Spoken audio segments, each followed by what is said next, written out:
Coucou les petits curieux! Aujourd'hui, je vais vous raconter une histoire magique, celle d'une minuscule fille pas plus grande qu'un pouce, Poussette. Il était une fois une femme douce et gentille qui rêvait d'avoir un tout petit enfant, rien qu'à elle. Un jour, une bonne fée lui donna une graine d'orge magique. Plante-la dans un pot et attends la surprise, dit la fée avec un sourire mystérieux.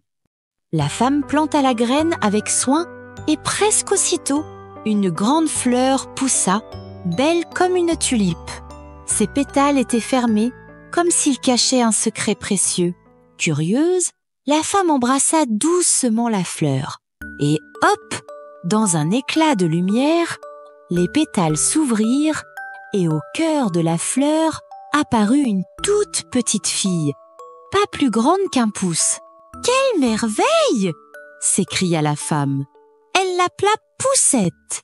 Pour elle, elle fabriqua un lit dans une coquille de noix, avec un matelas de violettes et une couverture de pétales de rose. Poussette était heureuse, elle chantait et dansait toute la journée. Mais une nuit, une vilaine crapaude visqueuse entra par la fenêtre. « Quelle jolie petite épouse pour mon fils !» coassa-t-elle. Sans bruit, elle emporta Poussette endormie dans son berceau et la déposa sur une grande feuille de nénuphar au milieu d'un ruisseau. La pauvre Poussette se réveilla et se mit à pleurer. Mais les petits poissons, attendris, vinrent l'aider. Ils grignotèrent la tige du nénuphar et la feuille se détacha, emportant Poussette loin des affreux crapauds. Un papillon blanc l'aperçut et voulut lui venir en aide.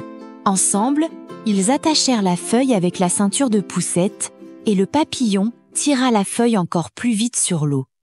Mais soudain, un gros hanneton surgit et emporta Poussette dans les airs. « Regardez cette drôle de créature !» ricanaient les autres hannetons. Vexé, le hanneton l'abandonna finalement sur une fleur, toute seule. Poussette dut vivre tout l'été dans la forêt. Elle buvait la rosée, mangeait le nectar et dormait dans un lit d'herbe fine.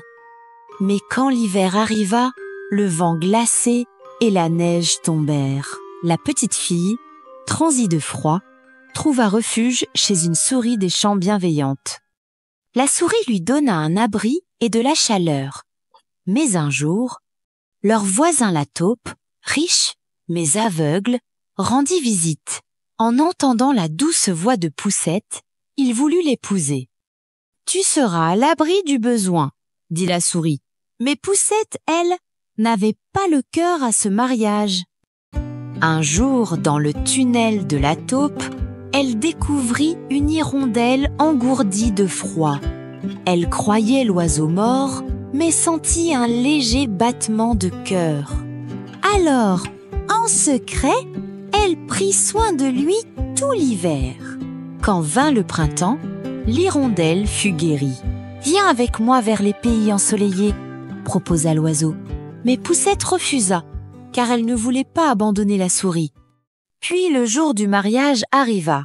En robe de fils d'araignée, Poussette sortit une dernière fois dire adieu au soleil. Et soudain, cui-cui! C'était son amie l'hirondelle! Elle lui cria. « Monte vite sur mon dos, c'est ta dernière chance !» Cette fois, Poussette accepta. Elles s'envolèrent ensemble, au-dessus des champs et des forêts, jusqu'aux terres pleines de fleurs et de soleil. L'hirondelle la déposa dans une grande fleur blanche. Là, se tenait un minuscule prince, aussi petit qu'elle, portant une couronne d'or et de fines ailes brillantes. Il s'appelait Florent. Le prince et Poussette s'aimèrent aussitôt. Et dès ce jour, Poussette vécut entourée de fleurs, d'amitié et d'amour, heureuse pour toujours. Et voilà, mes petits amis, l'aventure de Poussette est terminée. Si vous avez aimé cette histoire, mettez un pouce bleu et abonnez-vous pour découvrir plein d'autres contes merveilleux.